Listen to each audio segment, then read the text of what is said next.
جو شہید ہو گئے شہدائے کربلا ہیں، ان سب کے لیے ایصال ثواب کے لیے. یہ تو اس کی ریزن ہے، لیکن میں ریزن دیکھ کے نہیں دلاتا ختم. میں اندھی تقلید کرتا ہوں.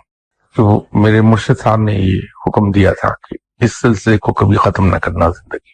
ایک 27 رمضان کی افطار اور ایک 7 محرم کو چونکہ حکم ہوا میرے مرشد کا، تو اس پر مرشد کے یہاں تو جیسے میں عرض کیا کہ اگر آپ نے کسی کے ہاتھ پہ بیعت کر لی یا کسی کو مرشد مان لیا دل سے، تو پھر اپنی ڈکشنری سے کب، کیوں، کیسے، کس طرح یہ الفاظ چاروں کاف یہ نکال دینے پڑتے ہیں اپنی ڈکشنری سے.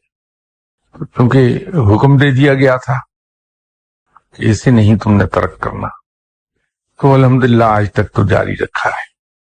یہاں ختم اس وقت بھی ہوتا رہا جب میں جن دنوں انگلینڈ میں تھا، میں آ نہیں پا رہا تھا.